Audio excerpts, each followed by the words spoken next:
दोस्तों डीएवी ज्ञान चैनल में आपका स्वागत है। आज मैं आपके लिए लेकर आई हूँ अर्थालंकार भाग 2। क्या आपको पता है कि हिंदी साहित्य में कुछ ऐसे अलंकार होते हैं जो शब्दों की सजावट नहीं बल्कि उनके गहरे अर्थ से सौंदर्य उत्पन्न करते हैं।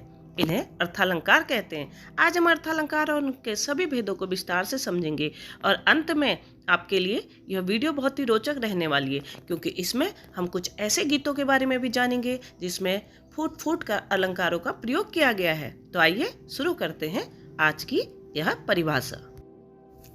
अलंकार का अर्थ शोभा या सौंदर्य। जब हम कविता में शब्दों की विशेष रचना से सौंदर्य बढ़ाते हैं तो वह अलंकार कहलाता है। और हिंदी साहित्य में अलंकार दो प्रकार के होते हैं, शब्दालंकार और अर्थालंकार। शब्दालंकार जहाँ केवल शब्दों की सुंदरता पर आधारित होते हैं, वहीं अर्थालंकार अर्थ की विशेषता से काव्य को प्रभावशाली बनाते हैं। तो आज हम जानेंगे अर्थालंकार के बारे में। जो अलंकार काव्य में अर्थ की विशेषता के कारण उत्पन्न होते हैं वे अर्थालंकार कहलाते हैं। इसका मुख्य उद्देश्य काव्य को अधिक प्रभावशाली और भावनात्मक बनाना होता है। उदाहरण है, चंद्रमा मानो चंदन का लेप हो। तो यहाँ चंद्रमा को चंदन के समान बताया गया है, जिससे एक सुंदर कल्पना उत्पन्न होती है। आइए इसे और विस्तार से जानते हैं। उससे पहले हम अर्थालंकार के भेदों के बारे में भी जान लें। अर्थालंकार के प्रमुख भाग हैं उपमा अलंकार, रूपक अलंकार, उत्प्रेक्षा अलंकार, मानवीकरण अलंकार जिसे व्यक्तिकरण भी कहते हैं। पांचवा व्यक्तिरेक अलंकार, अतिशयोक्ति अलंकार, संदेह अलंकार, विरोधाभास अलंकार, दृष्टांत अलंकार, अन्योक्ति अलंकार, अपनुति अलंकार, तर्का अलंकार। तो इस तरह से हमने कुल 12 अलंकारों के बारे में पढ़ा, लेकिन इनमें से प्रमुख अलंकार उपमा अलंकार, रूपक अलंकार, उत्प्रेक्षा अलंकार, मानवीकरण अलंकार और अतिशयोक्ति अलंकार है, जो प्रत्येक परीक्षा में पूछे ही जाते हैं। तो आइए अब हम इन्हें यहाँ पर विस्तार से जानते हैं। पहला अलंकार है उपमा अलंकार। जब किसी वस्तु की किसी अन्य वस्तु से स्पष्ट तुलना की जाती है तो उसे उपमा अलंकार कहते हैं। जैसे मुख चंद्रमा की समान सुंदर है। उपमा अलंकार के 4 अंग होते हैं, उपमेय, उपमान, समान धर्म और वाचक शब्द। सीता का मुख चंद्रमा के समान सुंदर है। उपमेय में जिस व्यक्ति या वस्तु की समानता की जाती है उसे उपमेय कहते हैं। जैसे सीता उपमेय होगी। उपमान जिस प्रसिद्ध वस्तु या व्यक्ति से उपमेय की समानता की जाती है उसे उपमान कहते हैं। जैसे चंद्रमा उपमान है। समान धर्म उपमेय और उपमान में जो गुण समान पाया जाता है, जिस सामान्य गुण की समानता की जाती है उसे समान धर्म कहते हैं। जैसे सुंदर समान धर्म है। और अगला वाचक शब्द, जिस शब्द विशेष से समानता या उपमा का बोध होता है उसे वाचक शब्द कहते हैं। के समान यहाँ पर वाचक शब्द होगा। दूसरा अलंकार है रूपक अलंकार। जब उपमेय और उपमान के बीच कोई भेद नहीं होता और उपमेय को सीधा उपमान मान लिया जाता है तो वहाँ रूपक अलंकार होता है। जैसे जीवन एक बहता हुआ दरिया है।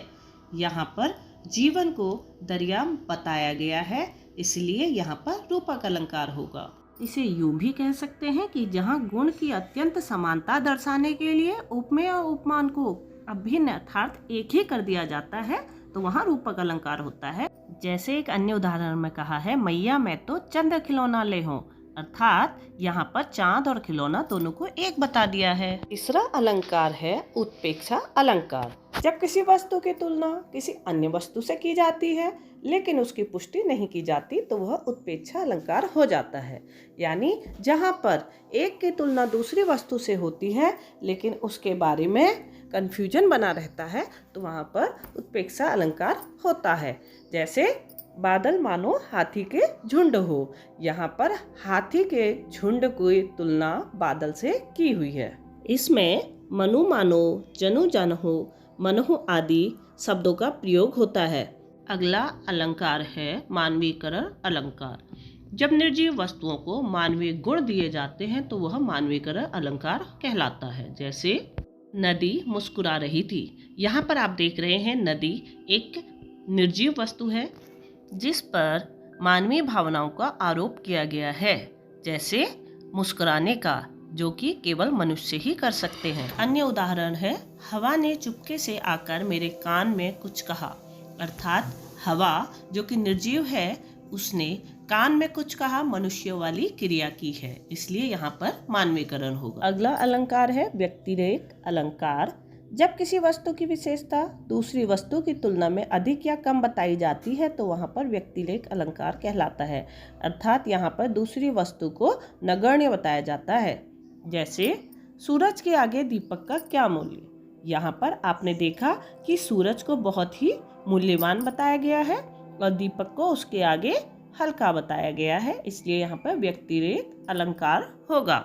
अगला अलंकार है अतिशयोक्ति अलंकार। जब किसी बात को बड़ा चढ़ाकर कहा जाता है तो वहाँ अतिशयोक्ति अलंकार कहलाता है। उदाहरण, वह इतना तेज दौड़ा कि हवा भी पीछे रह गई। तो क्या हवा इतनी तेज होती है, उससे भी तेज कोई दौड़ सकता है? नहीं। तो यहाँ पर बात को इतना बढ़ा दिया है जिससे वाक्य में अलग ही अर्थ दे रहा है। इसी तरह से दूसरा उदाहरण है, हनुमान की पूंछ में लग न पाई आग, लंका सगरी जल गई, गए निशाचर भाग। अर्थात हनुमान की पूंछ में अभी आग लगी भी नहीं थी और लंका सारी ही जल गई और सारे निशाचर भाग गए। तो यह भी अतिशयोक्ति है, क्योंकि यहाँ पर बात को अत्यधिक बढ़ा दिया गया है। अगला उदाहरण है संदेह अलंकार। जब किसी वस्तु को देखकर यह संदेह हो कि वह वास्तव में क्या है तो वह संदेह अलंकार कहलाता है। उदाहरण, यह बिजली है या नृत्य करती हुई कोई नागिन। तो यहाँ पर बिजली का चमकना ऐसा प्रतीक हो रहा है जैसे कोई नागिन नृत्य कर रही हो। उसी प्रकार इसका एक अन्य उदाहरण है, नारी बिच साड़ी है कि साड़ी बिच नारी है। अर्थात जहाँ पर नारी साड़ी की तरह दिखाई दे रही है और साड़ी नारी की तरह दिखाई दे रही है तो वहाँ पर संदेह अलंकार होता है, क्योंकि दोनों ही तरह से भ्रम फैला हुआ है कि यह नारी है या साड़ी है। अगला अलंकार है विरोधाभास अलंकार। जब किसी वाक्य में दो विरोधाभासी बातें एक साथ कही जाती है तो वहाँ विरोधाभास अलंकार होता है। जैसे अंधेरे में दीपक जल रहा था फिर भी उजाला न था।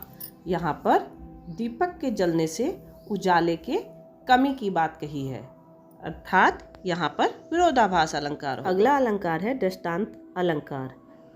जब किसी विषय को स्पष्ट करने के लिए उदाहरण दिया जाता है तो वहाँ दृष्टांत अलंकार होता है। जैसे बिना पानी के मछली तड़पती है, वैसे ही बिना ज्ञान के मनुष्य अधूरा रहता है। यहाँ पर पहले उदाहरण दिया गया है और उसके बाद उसकी व्याख्या की गई है, तो यहाँ पर दृष्टांत अलंकार होगा। अगला अलंकार है अन्योक्ति अलंकार। जब किसी बात को सीधे न कहकर संकेत में कहा जाता है तो वह अन्योक्ति अलंकार कहलाता है। जैसे इस बगिया का माली बहुत आलसी है, यानी यहाँ पर किसी और के बारे में बात की गई है और इसके लिए माली का नाम लिया गया है। इसी का दूसरा उदाहरण होगा कि तुम तो काक के उल्लू हो। अर्थात यहाँ पर काक के उल्लू का उदाहरण देकर दूसरे मनुष्य को मूर्ख बताया गया है। अगला उदाहरण है अपनुति अलंकार। जब किसी सत्य बात का इनकार कर दिया जाए तो वह अपनुति अलंकार होता है। जैसे मैंने उसे देखा ही नहीं जबकि मैं वहीं खड़ा था। तो यहाँ पर बात को सीधे ही नकार दिया जाता है। अगला अलंकार है तर्कालंकार। जब किसी तथ्य को तर्क देकर स्थापित किया जाता है तो वहाँ तर्कालंकार होता है। जैसे जो जलता है वही प्रकाश देता है, जैसा करोगे वैसा ही भरोगे। तो इस तरह से तर्कालंकार होता है। अर्थालंकार केवल कविता को सुंदर नहीं बनाते बल्कि पाठकों की कल्पना शक्ति को भी उत्तेजित करते हैं। वे साहित्य में गहराई और भावनात्मक प्रभाव बढ़ाते हैं। कवि अपनी कल्पना शक्ति से शब्दों को एक नया रूप देता है जिससे पाठक सहज ही कविता में डूब जाता है। अर्थात अर्थालंकार के द्वारा कविता, वाक्य, काव्य को सुंदर बनाया जाता है और मनुष्य यानी पाठक के मन में भावों को जागृत किया जाता है। हम कैसे पहचानें कि अर्थालंकार किस में है या किस वाक्य में नहीं है?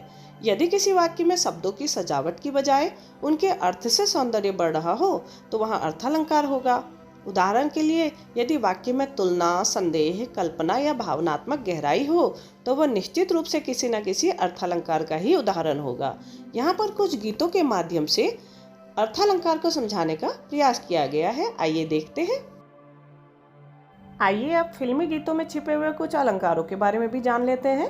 पहला अलंकार है उपमा अलंकार। यहाँ पर आप देख रहे हैं इस गीत में रानी शब्द का प्रयोग सपनों की कल्पना को व्यक्त करने के लिए किया गया है। इसी तरह के अन्य उदाहरण हैं कोयल सी तेरी बोली और फूलों सा चेहरा तेरा। दूसरा अलंकार है रूपक अलंकार। यहाँ पर आप देखेंगे चंदा है तू मेरा सूरज है तू। यहाँ बालक की तुलना चाँद और सूरज से की गई है।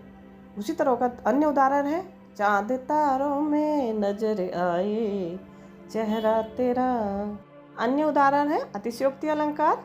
यहाँ पर देख रहे हैं आप तूने काजल लगाया दिन में रात हो गई। यहाँ पर काजल लगाने से रात हो जाने के बारे में बड़ा चढ़ाकर बात कही गई है। फिर अगला है मानवीकरण अलंकार। ये जो चिलमन है दुश्मन है हमारा। यहाँ पर चिलमन यानी पर्दे को दुश्मन के बराबर माना गया है, इसलिए यहाँ पर मानवीय भाव का आक्षेप किया गया है। अगला अलंकार है संदेह अलंकार। चेहरा है या चाँद खिला है। तो यहाँ पर आप देख रहे हैं यहाँ पर चेहरा है या चाँद है, दोनों में ही भ्रम बना हुआ है, इसलिए यहाँ संदेह अलंकार। अब एक प्रश्न है आपके लिए, ये गीत आपके लिए है, इसमें आप बताएंगे कि कौन सा अलंकार है। तो ये गीत आप सबने सुना ही होगा, जल्दी से कमेंट्स बॉक्स में बताइए इसमें कौन सा अलंकार है। अगर आपको मेरी यह वीडियो, मेरा यह प्रयास अच्छा लगा हो तो कृपया मेरे चैनल को लाइक एवं सब्सक्राइब अवश्य करें। धन्यवाद।